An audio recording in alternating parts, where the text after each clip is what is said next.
But anyway, so we're just gonna jump right into it after Cool. brief hiatus from May. I was out competing, had a little baby girl, and in the meantime, I got Josh Bradley had reached out to me and wanted to share his story. And Josh, I'm gonna go ahead and let you take it away, man. Yeah, I appreciate you having me on here, Kyle. Like I told you, I found your podcast through a friend of mine who follows a lot of your stuff on the archery side of things. And he just kind of sent it to me one night, and I started listening to some of the other guys' stories while I was at work. And I decided, you know what, I kind of want to talk with this guy. And so I guess here we are now. And for me, this is the first time really opening up about what happened to us to someone who isn't, inside my inner circle. My wife and I, we got married a few years ago, and pretty much right off the bat decided, you know what, let's start trying for a family. I had already brought one son into the marriage, and there wasn't much more we love more than being parents to him, so we decided, let's try and add to it. Over the next year and a half, we experienced a couple miscarriages, which that really kind of, sucks the wind out of your sails, but you find a way to kind of push through that and to keep going, and finally, September of last year, I was at work, and I was actually on I think it was on like a 48-hour shift or something. And my wife decided she was going to come meet me and my partner for breakfast.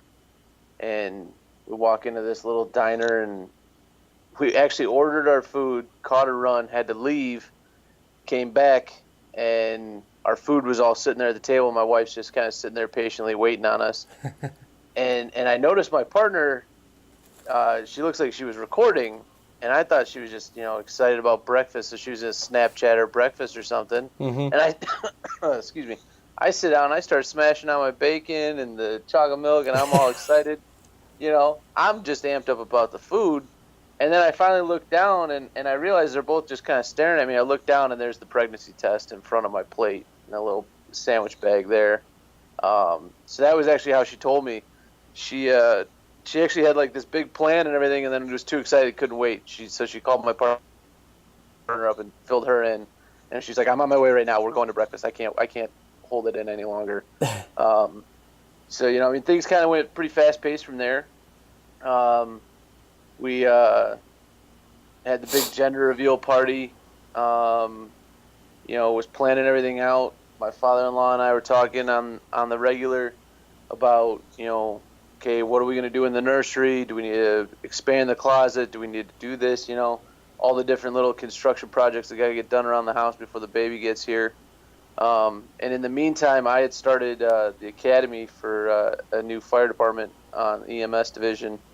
And so I'm going through that 5 days a week. My wife's working night shift, dispatching a fire department.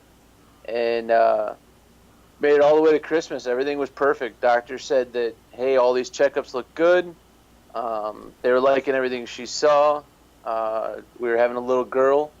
And, everything up until December 27th was perfect. There was no warning signs of any problems. There was, all positive results from every test the doctor ran, every ultrasound. They liked what they saw. She was a little bit shy on a couple of the ultrasounds, so I know we had to go for a second try to get one last view of one of the cardiac views they want in an ultrasound. And it was purely because she just wouldn't cooperate and move into a position where they could get the angle. Right. Yeah. I think we ended up having one of those too. Yeah. And that's a pretty typical normal thing. Nobody was thrown off by it. No one was concerned by it. They liked all my wife's lab values. We check in all the boxes, cut out all the stuff you're not supposed to eat.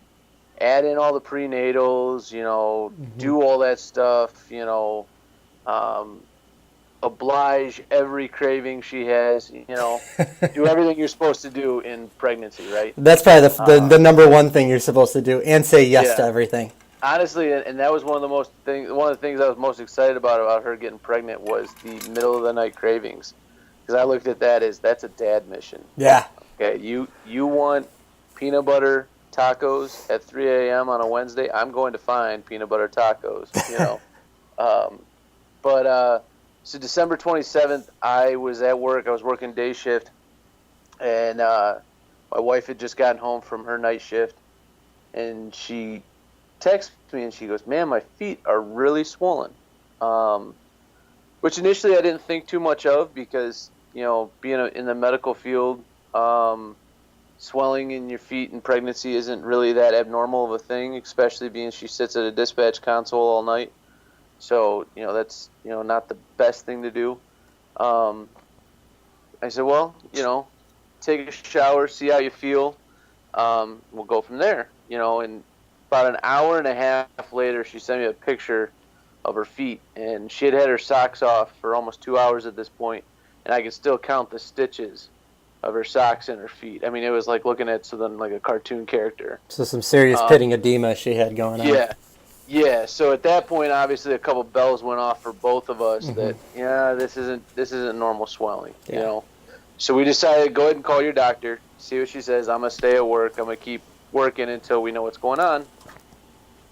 The doctor's office told her flat out, "Look, we can't get you in the office today. We want you to go ahead and go to the ER. See what they, let them run some tests. We'll be looped in on all of them. Doc will be monitoring, make sure everything looks good." She got to the ER. She drove herself because she's stubborn like that. She drove herself to the ER, and throughout the course of the day, I got, oh yeah, it's fine. Blood pressure's a little bit up, but it's not, not anything too major. You're fine. Stay at work. Keep working. No point in leaving for this. Yeah. I'm up in L&D. They're checking me out. Yeah. I actually had to transport a coworker to the hospital she was at, so we were able to run up and check on her. And at that time, she wasn't presenting with a whole lot of outward distress, or if she was really good at faking it when I was in the room and hiding it. So I went back to work, finished out my day in Detroit, and thinking, this is nothing, Yeah. all of a sudden I get a call from her, and she goes, well, so they're talking, we might have to deliver a lot sooner than they thought. And I kind of was sitting there, and I'm like, what do you mean? Yeah. Everything's fine. There's just a little bit of high blood pressure, a little bit of swelling. That doesn't mean Jailee's coming right now. So then I kind of started getting a few more insights as to what had been going on all day. Her initial blood pressure was stroke level high. She was like 210 over like 120. Yeah, and hypertensive crisis, right? Yeah, in a big way. And she hadn't had any hypertension throughout her pregnancy at all. Her blood pressure had been pretty spot on every time they checked it, the whole way through. And now this day, December 27th, they just went through the roof, and they had her on labetalol drips, they had her on hydralazine, they had her on pretty much everything they could give a pregnant female to try and control blood pressure. They were dumping in her at pretty high levels. And so I went home, showered, changed, got out of my uniform because I don't like bringing the road to labor and delivery units like that. Got up there and, talking with her, talking with her nurse, talking with the doctor. They were really concerned that night that this was preeclampsia or possibly the start of like HELLP syndrome. And as I'm sure, especially now, as many of these podcasts you've done and as many guys you've talked to, the only cure for preeclampsia is to no longer be pregnant. Right. That's, you can try and maintain, you can try and mitigate it, but you're not going to stop it. You're not going to reverse it until you're no longer pregnant. Right. And how many weeks gestation was she at this point? That point, she was 25 weeks, 4 Okay. days. Okay. They gave her the steroids that night. Pretty much, their goal was, let's make it to 27 weeks. Yeah. We make it to 27 weeks with the steroids on board. The numbers, the outcomes are good on those. Right. It's a long road for sure, but it happens pretty regularly. A lot more regularly than it should, and but they know what they're doing. So they started a mag sulfate drip, and that is by far the most discomfort I've ever seen my wife in. Yeah. You being on the pharmacy side of things, what mag sulfate does. I mean, it was just brutal watching her go through that. So why did the doctor tell you to? Because you would think that being a pharmacist that I would know all this stuff, but believe it or not, I'm way more administrative than clinical. So they gave her the magnesium sulfate to reduce the potential for brain injury or seizure. Right. Her blood pressure was so high they were worried that she was going to go into seizures at any time. Okay. And obviously that would be bad for the baby, but more so it could cause long-term damage for her. So magnesium sulfate, it gets pushed so that to try and counteract that, and basically my wife described it as feeling as if hot lava was being flowed through her body. 1 second she wanted cold rags being put on her, and I remember putting one on her leg, and the next second she wanted it off because it felt like it was burning through her skin. It takes about, I think it was like 45 minutes to get the entire dose in, and the nurse tells her, the nurse goes, "This is one of the worst things you're ever going to experience, but you got to fight through it, because if we have to stop, we have to start the whole dose over again. So you just got to make it through the 45 minutes, otherwise we got to keep going and trying to make restarting." Yeah. She made it through the whole thing, and the next day they moved us actually from labor and delivery to antepartum, which we took as a really good sign. Yeah.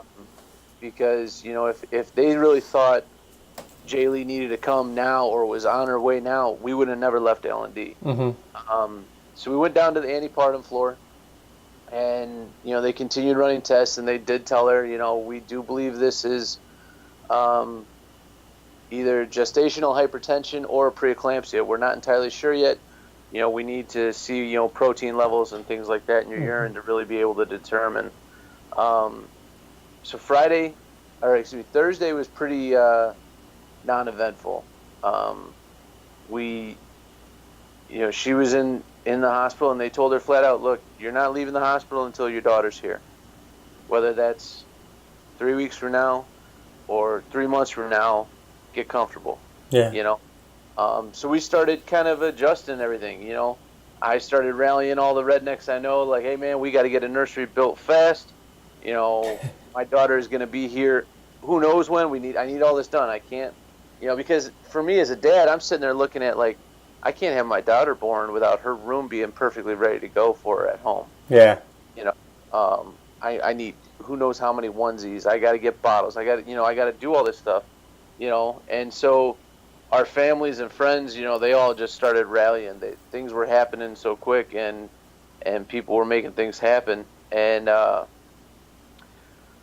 throughout the whole thing, my wife and I had a lot of conversations, and we told the doctors flat out, "Look, we're going to know if you're sugarcoating. We're going to know if you're telling us less than what you actually are finding out. We're both pre-hospital providers, but we've been doing this long enough to know when a doctor isn't telling you the whole thing. So tell us the whole thing right off the bat. Yeah. We don't want you to lie to us. We don't want you to sugarcoat it. If it's a scary detail, well, let us work through that now." Yeah. And the staff, the entire staff at Beaumont Dearborn, the hospital that she was at, were just phenomenal. Good. They brought in one of the neonatologists, I believe on Friday. Yeah, I think it was Friday. One of the neonatologists came in. This short, older doctor. He had a real distinctive voice. And the one video I have of my daughter, he's talking in the background. Yeah, But, that's the one you sent me. Yeah. But he shot it straight to us. He gave us the percentages. He gave us the probabilities. He recommended that we go tour the NICU. Before we were going to meet our daughter in there. And he told us he was confident. Everything he was seeing. For being kind of an emergent pregnancy at this point, he was still confident that they could handle it. So Saturday I worked overtime on the day shift. Everything was normal. Jamie complained of a little bit of kind of chest discomfort, chest pain, but the doctors kind of were thinking it was more of either the hospital air was kind of bothering her, or it was like, a heartburn type of thing. They weren't really seeing anything that was really concerning to them Saturday. So I got back there Saturday night, spent the night at the hospital again, and then I had to go to work again Sunday morning. And then Sunday morning was a typical normal morning. It's December 31st now. She's yelling at me to get up, get my uniform on, go to work. Yeah. Not a morning person at all. So it was a normal morning. Her yelling at me complaining about not wanting to be up before the sun's up, thinking this is ridiculous. Why do people do this? There was nothing different about that morning than any other morning, other than the fact that I was asleep in a fold-out chair and we were in a hospital. And got up, kissed her, went to work, and everything seemed to be going well. I was checking in with her through text, and then she texted me and said, my chest is bothering me again. And I didn't get the text until after I got a phone call later on. So our ambulance broke, and so we were actually at the shop switching rigs. And standing there next to my partner, my phone started ringing. He handed it to me. I said, I don't recognize that number. And he was the one who told me. He goes, dude, your wife's in the hospital. You answer every number right now. Exactly. I was just going to ignore it. I'm like, I don't know you. You're not getting that phone call with me this morning. So I answered, and sure enough, it was Jamie's nurse. And she said, Mr. Bradley, you need to get back here. We're getting ready to do an emergency C-section. And at that point, it's if you watch enough movies, you watch enough TV, there's supposed to be this big dramatic moment when you hear something like that. That's what our brains have decided, this is what happens. Mm-hmm. And really it wasn't. It was just kind of like this void, kind of like just everything went to zero. My partner immediately went and found our captain who happened to be down there. He drove me back to quarters. I got in my car and I made it, from quarters to the hospital in about 8 minutes. And I remember pulling up to the valet, and I just kind of tossed my keys towards the valet stand, and there's this barely out of high school teenage kid standing there in his valet jacket. And he goes, "Sir?" I said, "Yep, park it wherever you want or tow it. I really don't care." And thankfully, he parked it and didn't tow it. But I went straight up, and when I got there, her doctor was in the room, and she was already looking at the first chest X-ray. And I went over, I kissed my wife on the forehead, and I could, at this point, she's on some oxygen. You can tell she's struggling. Yeah. And I glanced over at the X-ray, and I asked the doc, "Where's the lower lobes of her lungs?" Anybody who's ever looked at an X-ray knows that a chest X-ray that's healthy should be pretty translucent. Right. You really shouldn't see much structure there. Right. especially when they're shooting to get lungs.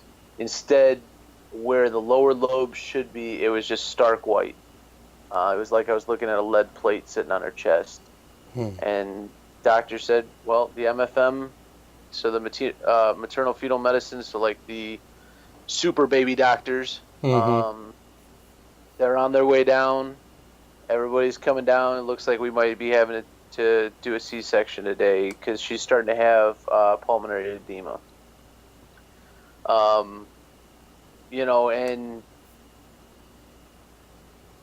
the next few minutes was just a flurry of activity.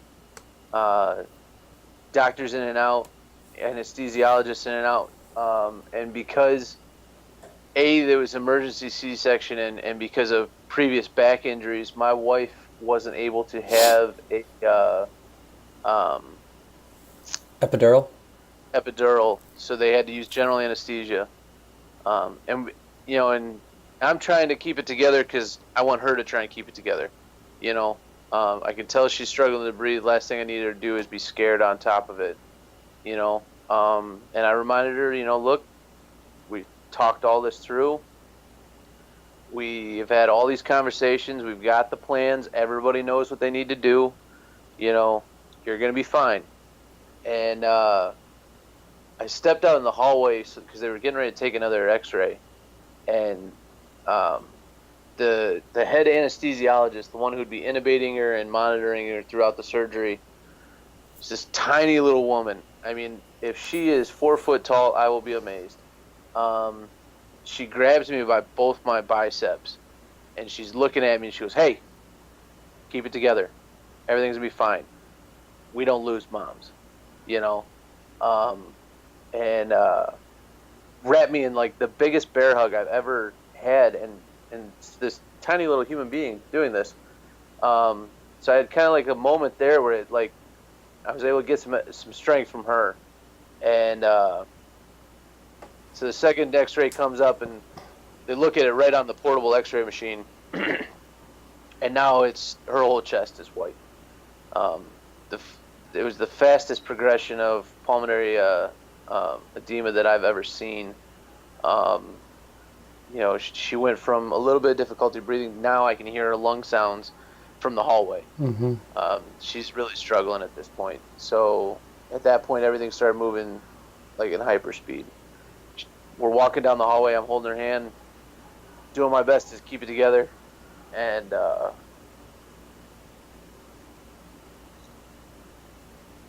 sorry about that. No, it's okay, man.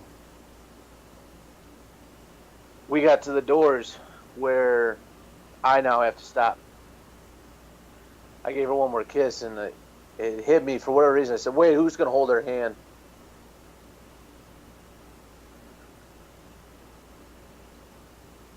And one of the nurses, we called her Sarah from Windsor, just a amazing human being. She goes, "I got it, don't worry."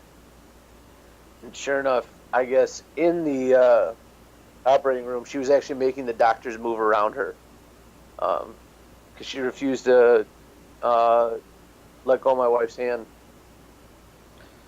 So I'm now in a recovery room, a room that's generally used for moms who have planned C-sections, and this is where they get to relax a few minutes before they go back. Yeah. I'm in there with my mother-in-law and my wife's best friend, and I'm sure a conversation happened.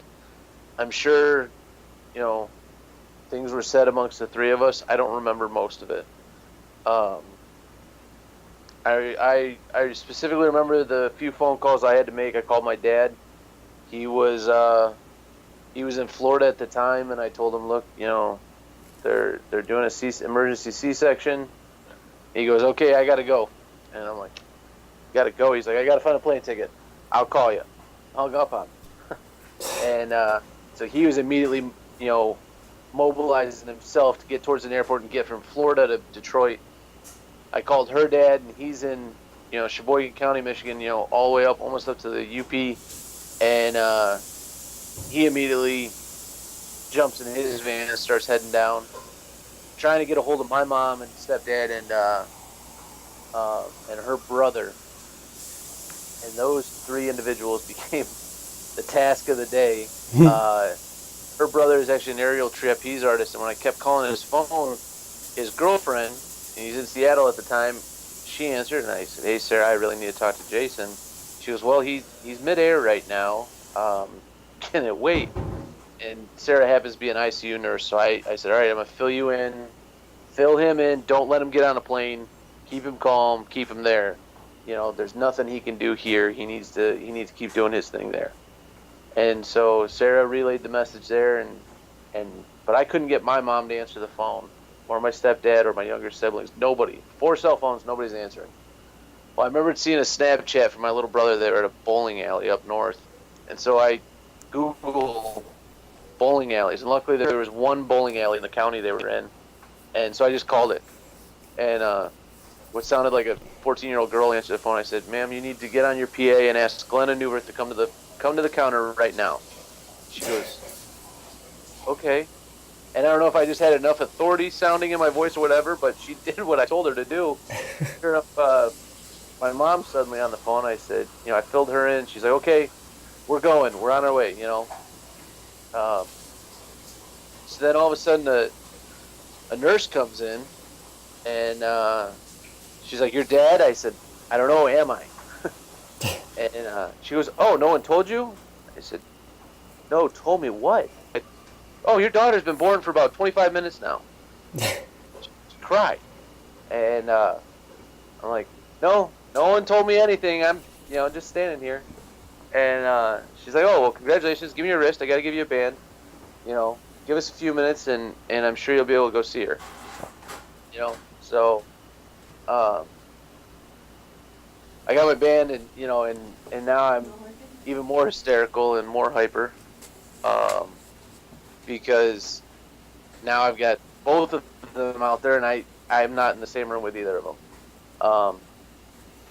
So they didn't have you go right into the nursery or anything with your daughter? No, not initially, and the problem they ran into was they were so focused on Jamie that they kind of forgot. Oh, okay. Because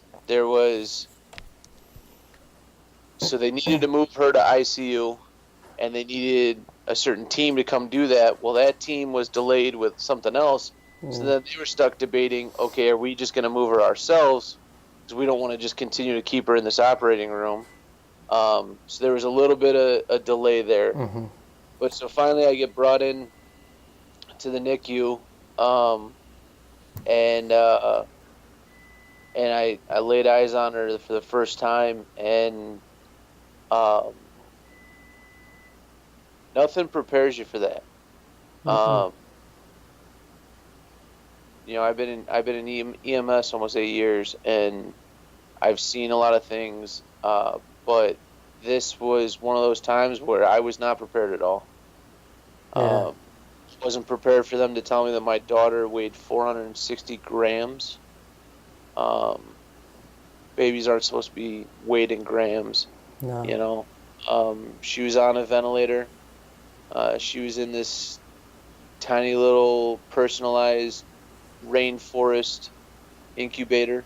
Her skin was so thin that you could see all the vasculature.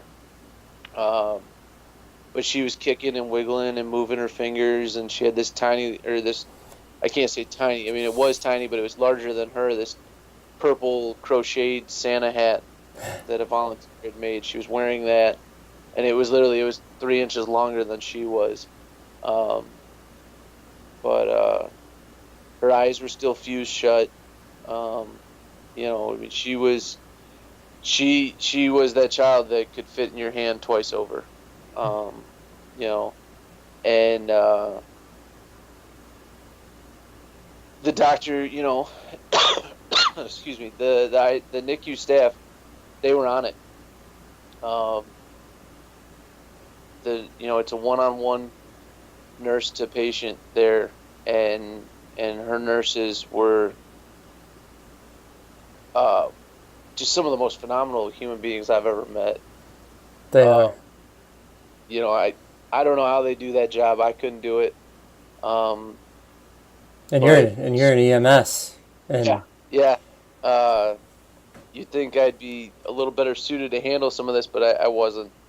Um, but there was never that big moment. There was never that, the I don't know, that theatrical moment that you always see that, you expect. mm-hmm. You know, it was. It felt like I was just trying to remind myself to breathe. You Yeah, know, um, just keep moving, keep processing, keep breathing. So uh, they finally get her situated in the ICU. My wife. So now my daughter, both of them are on the third floor in two separate towers. So to see one of them, I have to leave one, go up down to and the main over. floor, Yeah, go completely across the hospital, and go up that tower. You know, um, so it's about a 30-minute walk between the two of them. And for the next close to 60 hours, I did a lot of walking in that hospital. Um, my dad and her dad um, both got in. I think her dad got in around 8 9 p.m. My dad ended up getting to the hospital just before midnight. Um, my mom and stepdad and little brother and sister made it there, and I took them to the NICU to see Jailee. Um, and I'm glad I did that.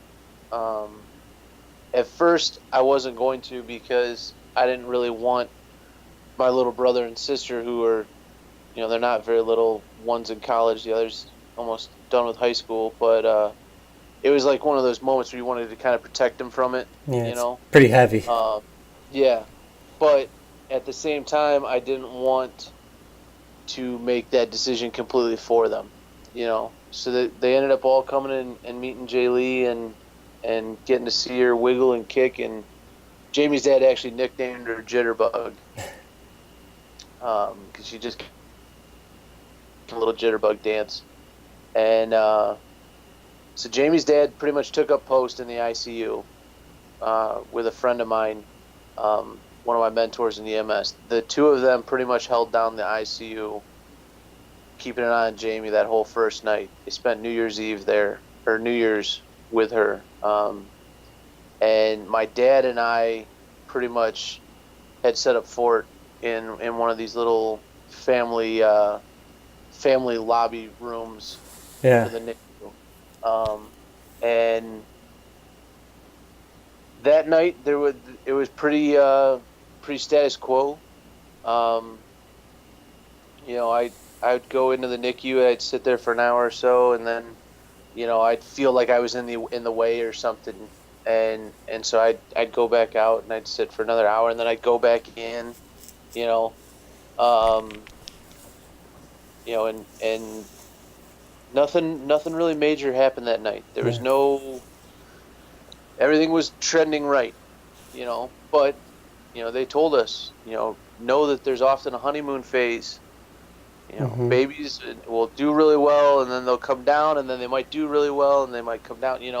It's a roller coaster that you got to ride. Um, the one nurse at one point, she goes, "Honey, you're doing perfect. Take it 1 hour at a time." She goes, "Don't try and process this. Don't try and plan this. At most, you go an hour at a time." Yep. And I'm sitting there thinking, and when she told me this, looking back at it now, it was probably some of the best advice I'd gotten through the whole thing.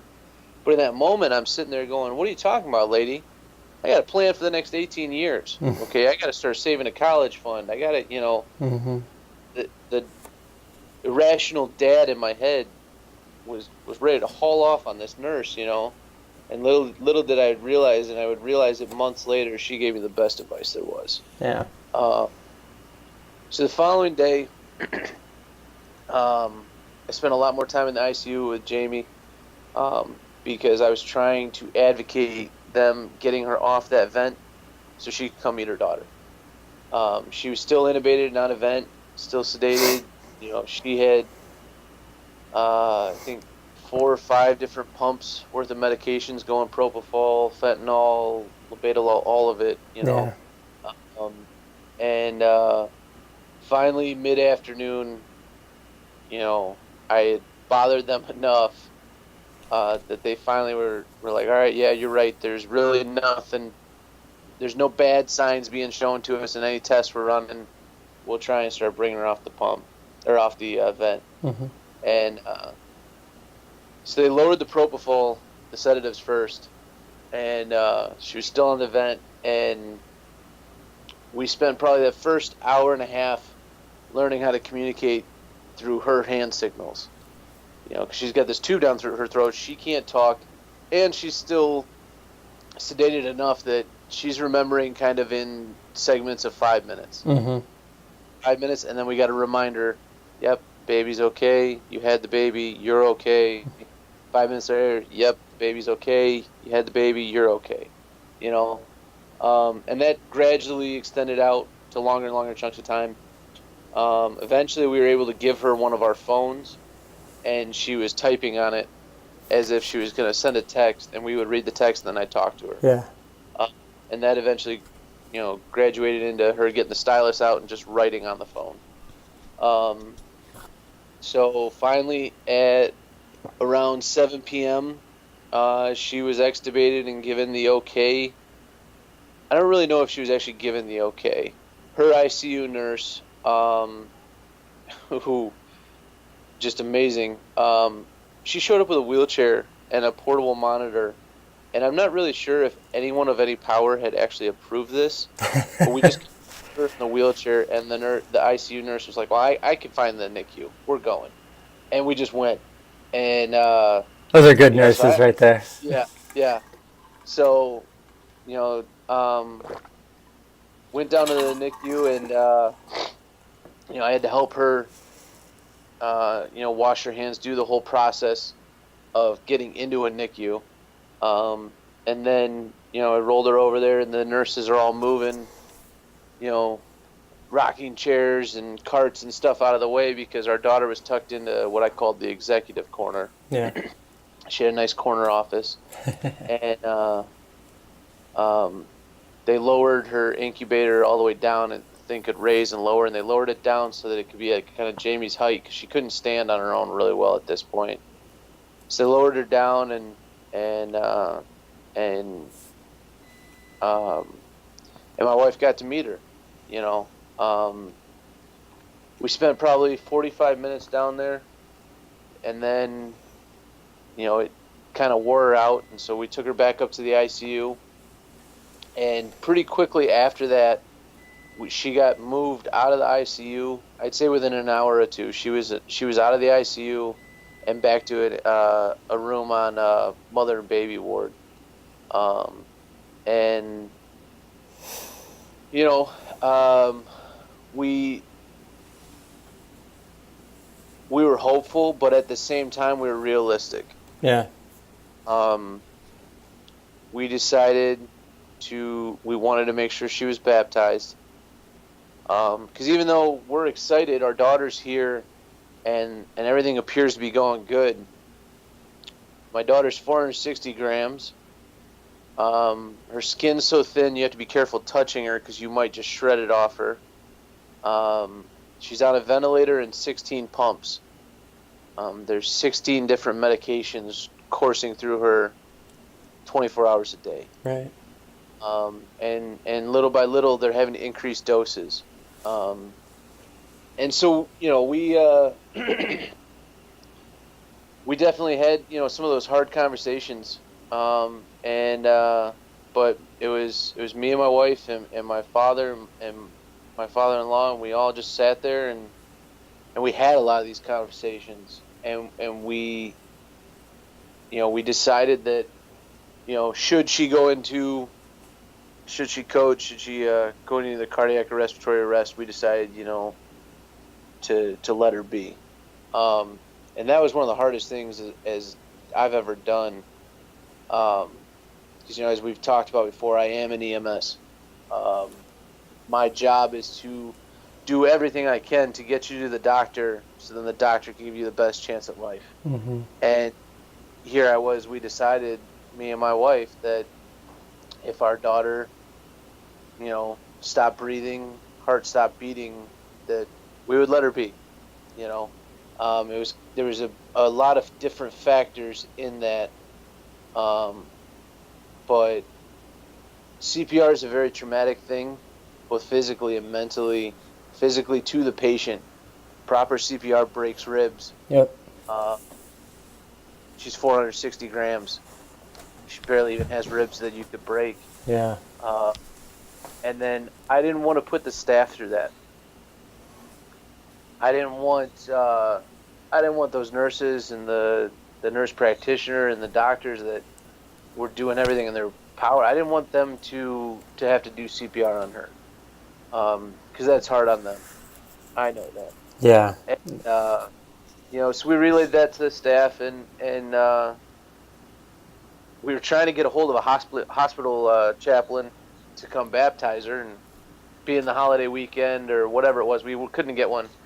We ended up calling, being we're both members of the Detroit Fire Department, and my father-in-law retired off of there. We ended up calling one of our department chaplains, and the Tuesday morning, Chief Hanton got there at about 7:15, and the four of us, our dads and my wife and I, we stood around her incubator, and through the plexiglass that has come to be the filter between me and my daughter, we watched Chief Hanton baptize her, and I was kind of thrown off, but I appreciated it later. He said, "Okay, and we're gonna give her last rites." He goes, "And if she doesn't need them, they don't count." You know, and he gave her last rites, and he sat with us for a few minutes, and then we just kind of went about our day. At mid morning, at one point, the head neonatologist for Beaumont Dearborn, he told us flat out. He goes, "Look, we're at the max dose on every medication that every textbook out there is going to tell me to give her." He goes, "I'm going to go ahead and up it." He goes, "Why not?" Yeah. She's still, and I don't know what else to do, so I'm going to go ahead and try this. We're gonna throw the kitchen sink in there, and it kind of struck me that moment that of how much the staffs in these places, they dedicate, the attachment they go through, and the emotional roller coasters they must experience every day. Here's this guy who is the director. He is the head of the NICU. He is a medical doctor. He's been to I don't know how much school, and he's telling me, forget the textbooks. I'm going to wing it here because the textbooks don't have any more ideas. So we're going to try. That was a real humbling moment, that this guy wasn't going to just go. He wasn't throwing the towel in. He wasn't giving up. If my daughter was still fighting, he was going to fight right along with her. And around 3 in the afternoon, I finally convinced my wife to try and take a nap.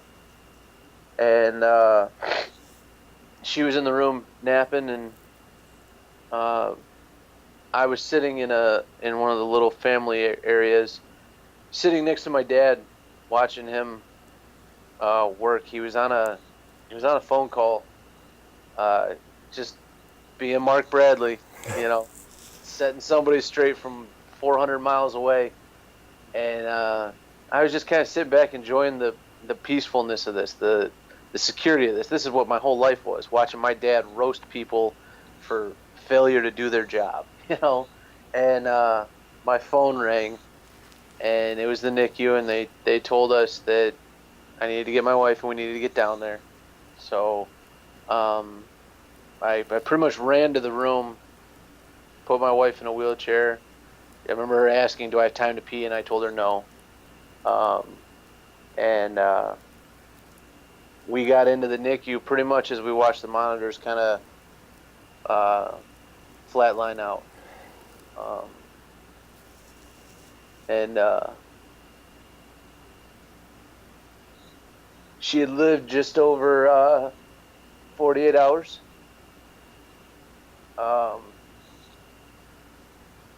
And She put up the biggest fight she could, but she was just too small. Things were too underdeveloped. She was just too tired. So, um, when when they told me that she had passed, mind you, I've told this to people I don't know how many times. We're taught how to do it. Yeah. You don't use vague terms. You be, straight forthcoming, Mm-hmm. and you need to tell them that you need to use the word dead.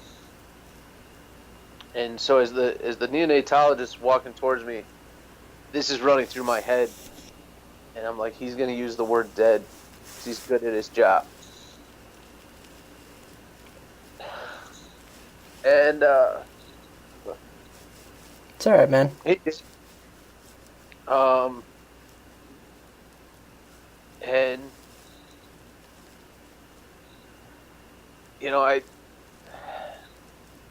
I've watched people go through massive breakdowns, you know, where it looks like the world just gave out underneath them. Yeah. They hit the floor in a loud and violent and emotional way. That didn't happen. Um, it didn't happen for my wife. You know, I could feel her crying. I had my hands on her shoulders, and I could feel that she was crying, but it wasn't.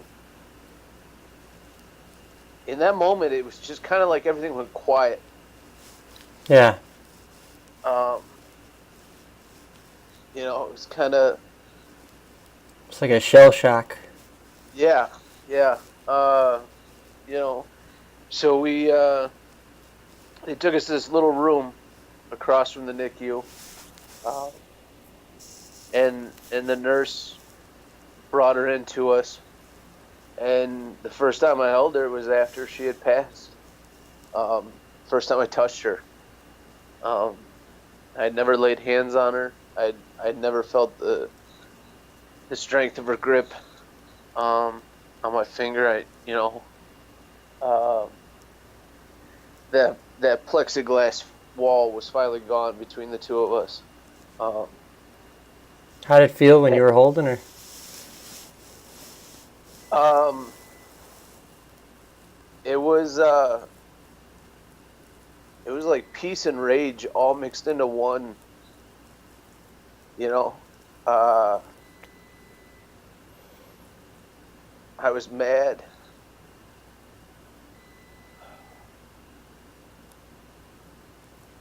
I was mad I couldn't protect her, but I was glad she wasn't hurting. Yeah. I'm glad she didn't suffer. And she had this crooked little smile on her face, and she lived 48 hours. She did one thing on this earth, and that was save my wife. Because had she stayed in any longer, the pulmonary edema would have killed her. She was 460 grams, lived just over 48 hours, but her mom's alive today because of her. And she was from the pictures you showed me. She was beautiful too, man. Yeah, yeah. I don't know who made the suggestion or whatever, but somebody suggested somebody start taking some pictures. Yeah. Um, and I didn't really think of it then. But much like other guys and yourself have talked about, those pictures become, those are your prized possessions. Yeah. That's your whole, that's everything. Her nurse actually put together a little box for us. Had one of her tiny little blood pressure cuffs in it. Her different bands, the different name cards from the incubator, her little outfits, her little Santa hat. put all that together for us as kind of like a memory box kind of her life, you Yeah. know. And we had, our family came in and we spent the next few hours, holding her and um, at the time I felt guilty about it. Um, but that night, when we finally got back to our hospital room, and she has now gone to the morgue, and our family's all gone their separate ways for the night, and it was just my wife and I. Um, I felt guilty about it.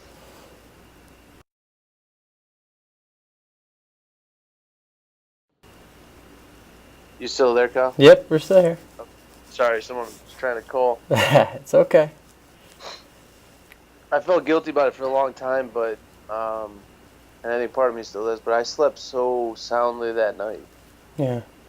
I slept so hard and so long that night, um, and it was probably just the past few days catching up to me, you know, um, and I mean, it was there's there's no playbook for how to handle any of this, Nope. you know. I know I outright pissed some people off along the way because they wanted information, they wanted to know what was going on, but like a big thing, I didn't tell anybody, outside of a very small group of family, nobody knew my daughter was born until after she had already passed. Um, you know, Big portion of that being I didn't want people to know prior to my wife knowing, Right. because my wife was intubated and on all those medicine sedatives for almost 24 hours, Yeah. you know, um, and that's a hard thing, I mean, you're one of the first pictures that's supposed to be taken when your child's born is of your child laying on his mother's chest or her Right. mother's chest, and instead they're a 30-minute walk across the hospital apart, um, and some people ask me, oh, do you feel bad about the way you reacted to certain people's inquiries then? I said, no, I don't. If you didn't catch on quickly in those days that I wasn't handing out information, I wasn't interested in a million phone calls and texts and you showing up at the hospital, that's on you. Yeah. Um, you know, but I was doing what I had to do for my family at the time, and I Everything was doing else the is best out I the could. window. Right. And and and in that moment, you're winging it. You're making this up as you go. Yeah. You can listen to this podcast 100 times. You can go read every book out there. You can find every testimonial you can find and get your hands on. And if someone's ever put in this position, you'll have no idea what you're doing. Nope. Um, you might be able to take bits and pieces of advice, um, and get some comfort from it or whatever. But in that moment, in those days in the hospital, there's no playbook, there's no right, there's no wrong. You just got to do the best you can. Exactly. And I think the big thing for me to realize, and really when my buddy sent me your podcast, I think that was really when I started doing my healing. And that was only a couple months ago, if even that. Um, you know, I held in a lot of anger. Um, I definitely went through the stages of grieving and got to that anger one and just stopped. You Yeah. know, and I don't know if it was like almost I found comfort in anger because it was an emotion I knew, Mm-hmm. and or what, but I was stuck there for a long time. You know, and really it wasn't doing me or anyone any good. I have a 4-year-old son. I have a beautiful wife. There's no reason we can't have more kids or can't try. Um, we went through a terrible thing for sure, but the anger I was holding on to, it was destroying me from the inside. Yeah. Um, and really, when I started listening to the podcast of the other dads on here, and I realized, I was like, wow, so other people feel this way too, um, so this isn't that abnormal, No, you no. know, and people talk about it. We're members of the club that nobody wants to be a part of. Yeah. You know, it once you kind of come to grips with your membership and try and do something positive with it, I think is when I've really started finally healing. And for me, that came when I found you guys. That's awesome, man. Um, That's my wife, so she good to does. hear. Yeah, yeah. I mean, you can ask my wife. I was walking around every chance I had. My phone was in my hand, and the podcast was just playing because I went through every episode in about 2 days. Um, and for her, she does all her crafting. She makes the Linus blankets for the NICUs. She collects books so that when parents are sitting there at the NICU, they can borrow a book to read to their child. She's done different fundraisers. Right now, she's working on trying to see, basically what are the needs of the NICUs, Yeah. and trying to figure out a way to meet those needs. Which And fundraisers is she a part of, right? Or is she working on right now? she's just doing her own thing. She talks to people she knows, and majority of it's been just fundraising to her organization called Team Jailee, Okay. to fund the all the Linus blankets. Her goal is on Jaylee's birthday to I believe her goal is to deliver 100 Linus blankets to Beaumont Dearborn. On her due date, she delivered 30, all handmade by And they're her. beautiful. Yeah, yeah. They're beautiful. And we got ours. I thank you so Yeah. much, and tell your wife Oh, thank you so absolutely. much for that. You It's know, I think she finds comfort in that thing, and has found a way to feel like she's not letting Jaylee be forgotten. You know, so I'm and I gonna think I'm gonna ask you a question that maybe people don't ask you, though. yeah, And I think this again, this is something that all the guys that have been on the podcast and a lot of guys I've talked to have said. What about you? How are you doing? And how are you getting through it? I think I'm finally getting to that point where I've gotten out of that anger stage. I don't just run to work anymore. Yeah. I went back to work. I think it was 11 days after she died. Jeez. And for me, that was what I needed to do. I'm not the type that it doesn't do me any good to sit around and just think. I got a great imagination, and it can go down some deep, dark holes. Oh yeah. No, I think I'm finally getting to that point where I don't wake up with that pit every day anymore. There's still the bad days. There's still nights where, it comes up in a suffocating kind of way. Mm-hmm. You got to kind of walk outside and feel the cold air of the night to try and be able to breathe again. Yeah. But no, I think I'm finally getting to that point now. And mind you, it's been 8 months. Finally getting to that point where I'm able to talk and to be more on the okay side. I'm definitely different. Yeah. And I can tell you in one way, like the big difference that I see, and this is the second time I'm able to hear your story, so I'm probably able to hear it a little bit more, is through that whole thing, you are so focused on everybody else. Yeah. And making sure everyone else is taken care of, your wife, you're focused at you're making sure that the doctors are working at their max capacity. Yeah. You put everyone, I shouldn't say you're thinking about everybody else, you're putting everyone else before you. And it's like that. It's like that loaded slingshot that just keeps going and going and going and going. And it sounds like at some point in time, like, and it, once you start listening to the podcast or a few other things start coming together, where that pressure, instead of just letting it go and just hammer away, it sounds like Yeah. you're able to kind of like ease it right back down. I mean, I'll be totally honest with you. Her due date was April 19th. And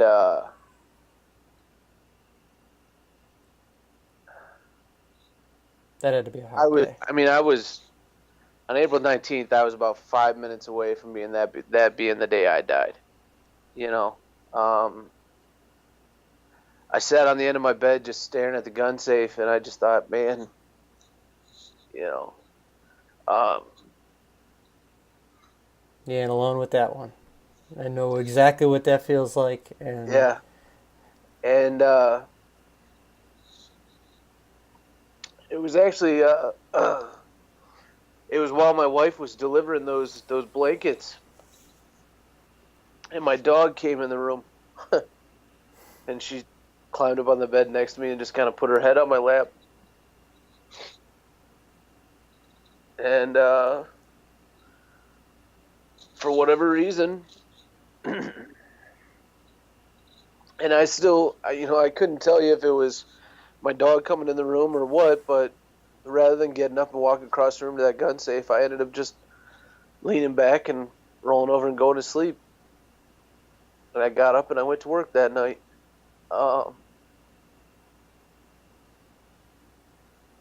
was the one and only time that came to mind, you know. Mm-hmm.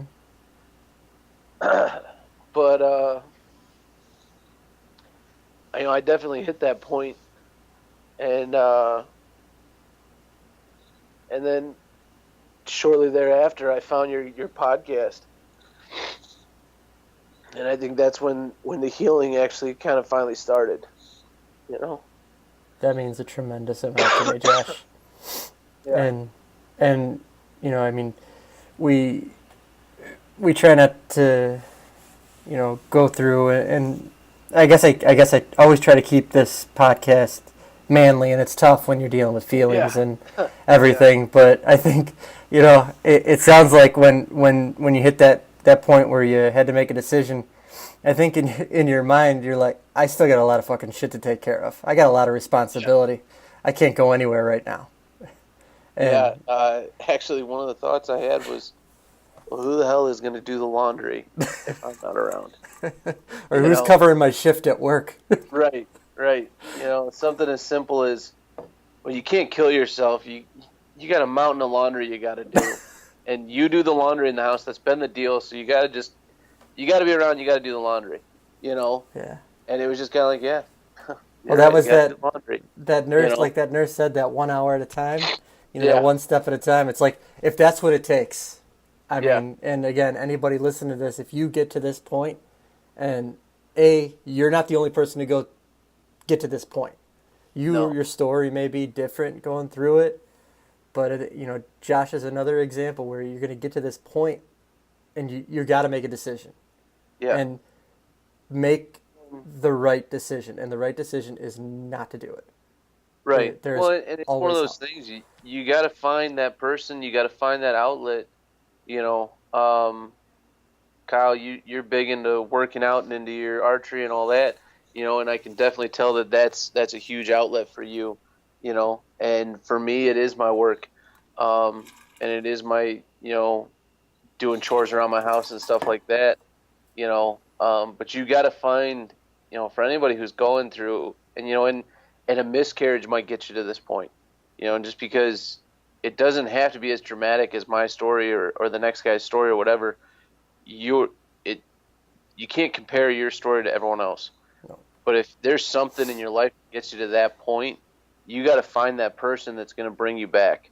Yeah. And if it's your dog, it's your dog. If it's your favorite barista that always smiles at you, I don't know, but you gotta realize that person is out there, and you gotta kind of find that strength to go find them. Yeah.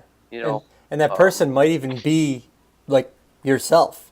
It's absolutely. Just like another version of yourself that's maybe that alter ego that that like like that Goggins type of Yeah. person where it's like that's the alter ego that's going to carry me through this at this point, and you Yeah. just kind of you can throw some things to the wind then and let that person take over. But if Yeah. I it's mean, you or someone else, you gotta look for help in those people. there for months. I can tell you, my wife and I were faking it until we made it. Yeah, You pretend you're okay, and you keep telling, even if you're pretending to yourself, even if you're the biggest person you're lying to, saying you're okay is yourself. You keep doing that so that you can keep getting out of bed. You can keep being a parent to your other kids. You can keep up with your responsibilities. You can keep going to work. You can do what you have to do, as they say, be a contributing member of society. And if you keep doing that long enough, eventually you're gonna go, you know what? I actually am okay. yeah. You know, Because there's no harm in faking it till you make it with something like no, this. no, absolutely. And if you got to lie to yourself and say, yeah, I'm good, even just to reassure yourself, then do it. Like we've said a couple of times, there's no playbook to this. No. There's no, you know, you're not going to go to Barnes and Noble, if that even still exists anymore, and find hey, I need this book that's going to teach me how to deal with the fact that I just lost my child in a traumatic way, and Yeah. is it step by step, 10 steps? Cool. That doesn't exist. Yeah. And even if it did, even if I could write the 10 steps to getting over losing my daughter, they're not going to be the same as the 10 steps for Kyle getting over losing his son or any of the other guys. Nope. It's a very individualized journey that you have to go on, but you just have to keep fighting and finding the strength to go on that journey. I've heard it described as a roller coaster, of emotions and all that, and it's kind of like waking up every day and agreeing to let Mike Tyson punch you in the head a couple times and just keep smiling, you know? I mean, it's an insane thing to go through, but you just got to find the strength to go through it, and if you get to that point like I was, you got to find something that's going to pull you back from that point, or talk to somebody, there's all kinds of hotlines out there, and I know full well, being I do it every night at work, you can just pick up the phone and dial 911. Yep. The ambulance or a cop will be there in a couple minutes, and they'll get you out of that situation. Exactly. I mean, they're there to help. And Yeah. the people who do this, the fake it till they make it, or just go through it. I have yet, and I might be wrong. I don't profess to necessarily be any type of therapist or any expert on the subject. I've just gone through it, and I've talked to other people who have gone through this. People are stronger afterwards, Yeah. And you don't notice it all the time, but you'll notice it in some situations you have to handle.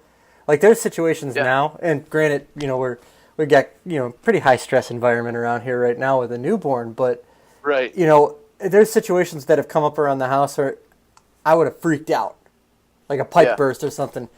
Now it's just like, all right, it fucking broke. I know I can't fix it. I'm just gonna call my dad and we'll work on it till I gotta go to work in the morning, and that's just it. And that honest, like people might not think like, oh, that doesn't mean you're stronger. Well, yeah, it does, because instead of me putting my fist through the wall in frustration, I just kind of took a step back and just took care of it. And that's a way that it can make you stronger. And there's a whole laundry list of different ways that people can be stronger after something. It certainly like this. gives you perspective. Yeah. On what's truly, something you have to put worry and stress into. Exactly. I used to stress and worry over everything. Yeah. And now I sit there and go, oh, truck's on E. I'm sure I can make it. Whatever. If not, I'll walk. I don't really care. And I'll just push it. Yeah, but it used to be, oh my God, I got to get on the phone right now. Where's a gas station? And now it's just kind of there. Now that I think I'm in a healthier place, and maybe you relate to this some days, Kyle. It's almost kind of like life's kind of sweeter. Yep. It took me a long time to get there, but now I kind of sit there at times and I kind of go, man, this could be so much worse. Yeah. I very well could be sitting here talking to you about losing my wife and my daughter. Yeah. That was my biggest fear. Yeah. And I think that's for a lot of us that go through this is, we are macho men. We are protectors, make fire, all that stuff. And we're really kind of helpless in this whole thing. Yeah. Unless someone on here is a neonatologist and I don't know about it, there's not much we can do. No. I mean, we kind of just have to sit back and be bystanders to this and do the best we can to fix what we can, but there's not a lot you can do. And it is a scary thing, but yeah, I mean, I'm definitely a different person for sure than I was this time last year. Yeah. And I think most days it's a good way. Yeah. I wouldn't wish this journey on anybody. But at the same time, now that I've made it through it to the point that I have, there's a sense of pride that I have in myself that I didn't take the easy way out. Yeah. Yeah. I didn't leave the mess for someone else. Right. Now, have you met a lot more people through this? I mean, I know you said, you don't really talk to a lot of people about it quite yet. But if you haven't, it's going to come. You're going to find another outlet outside of just what you're doing. Yeah. And I think if and when you start that other outlet, it's crazy because you're going to meet so many people. Like, yeah, it's nuts how many people you will actually meet, and then that's going to multiply by something else and by something else, right. and this network that's going to open up to you. And because I think you're one of the first people that I've talked to that, Braden's going through it a different way. Joe goes through it a different way. Bobby goes through it a different way. All the different situations are different. I would say yours is you're still climbing, Yeah. But the nice thing is you've become self-aware at the same time. And you're right at that point now, and it's really cool to talk to you and see you face to face now, because you can tell this story so seamlessly, but you can still tell the wound is still fresh for you. Yeah. But you can anybody who's going to listen to this and say, Josh is on the right track. He knows where he's going now. I don't have to worry about Josh. He's got it. He's got it kind of figured out now. Yeah. No, I mean, it's, when you figure out a way to adapt, you have a conversation with yourself at some point along the way, and it's either, all right, am I giving up or am I getting through this? Yeah. And there's a lot of different milestones, especially what we went through. Mm-hmm. When we came home without her, when we finally picked her up from the mortuary, I got 2 Rubbermaid totes sitting a foot and a half away from me that contain all of the handmade blankets and outfits and everything that my family made for her prior to her being born. I'm in my living room right now, and they sit right here next to my front door, and that's as far as I've been able to get them. Yeah. And for right now, it's fine. Yeah. I've gotten them packaged up, and eventually I'll be able to move them down into the storage room, But right now, this is as far as I can go, and that's the win I can take for today. It's just one of those things you gotta. Anybody going through this, anybody who's listening to this, anybody who's looking for some kind of strength in this, you got to realize that you can take certain things from us, and I hope, us sharing our stories, give you some strength, but you got to find the strength in yourself. It's in there. You're the only person who can save yourself. If you're not willing to live, if you're not willing to fight through it, nothing anyone else is going to do is going to get you through it. You got to find the will in you. Yeah. And then take the resources from people willing to offer them to you. Exactly. My daughter's urn is on our mantle. I'm 28 years old, and I've got an urn on my mantle that has my daughter in it, and I have one that I wear on a necklace to work. those aren't things I'm supposed to be experiencing. You No. know, that's not the all American dream. I got the white picket fence and the dog. All right, now I need the 2.5 kids. Yeah. It's not Um, how life was supposed to be at this point. no, absolutely. But the sooner you kind of reach that realization that you're just along for the ride and you got to make the best out of it, Hmm. and you know, I really want you to know, Kyle. When my buddy Lance sent me your podcast, and he didn't even say anything. He literally sent me the link with no comment, no nothing. It was just the link popped up in my inbox, and I'm like, this is kind of weird. Lance doesn't really message me, and I clicked it and I listened. I listened to the first episode sitting in my ambulance in quarters.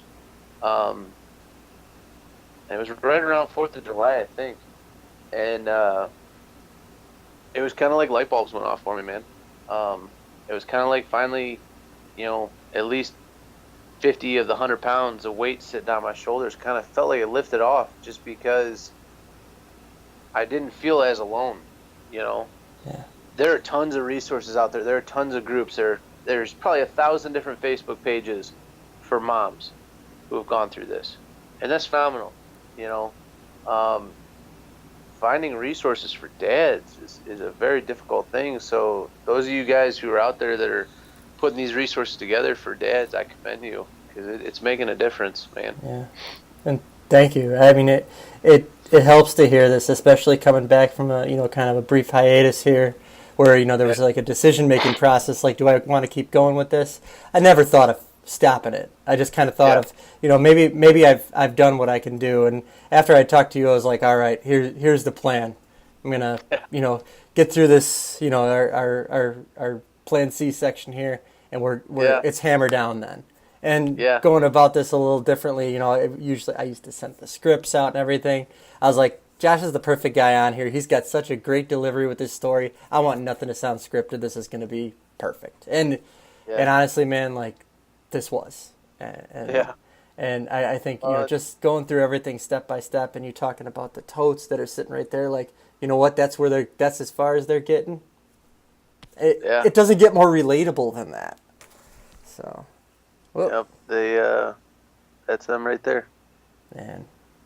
And it's I mean, I've got two clear and blue ones sitting in what are sitting in Evelyn and Garrett's shared closet right now, and Garrett's are on the bottom, and I'm not moving them. I refuse to. No, and it was one of those things, like at first it was a lot of things went to the basement real quick. Yeah. Because friends had given us, different bouncers and things that their kids had used. And when I get home from work, and the rest of the house is still asleep, and I get home from work, I go straight down in the basement through my side door, and I take my uniform off down there. And it used to be like paralyzing to me to see the things that should be in a nursery right now sitting around in my basement collecting dust, and it used to put me in like these rages, and I don't know really, when it really came down, I had to lean on my wife a lot. Yeah. I had to lean on her a lot. I had to lean on my 4-year-old son a lot. He's so innocent through this whole thing. He talks about he can't wait to go see his baby sister someday.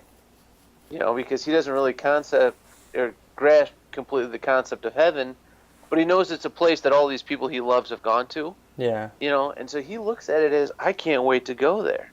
Yeah. I'm going to see grandma, I'm going to see, all these people, but he'll tell people about his baby sister all the time. He is by far the best sharer in this whole thing. He'll tell complete strangers about his baby sister in heaven. That's awesome. But yeah, no, I mean, I strongly commend you and thank you for coming up with this, and I hope you do keep going with it. And I look forward to being a part of whatever Dads and Angels becomes next, because I'm telling you, Kyle, I don't think you're meant to just stop with podcasts. Oh, man. No. I don't think we're going to stop it. I think we're going to keep going. And, And Yeah. I've got some plans for you and Braden going forward. So, Yeah. we'll talk offline about that so we don't quite Absolutely. ruin any surprises with that. But Yeah.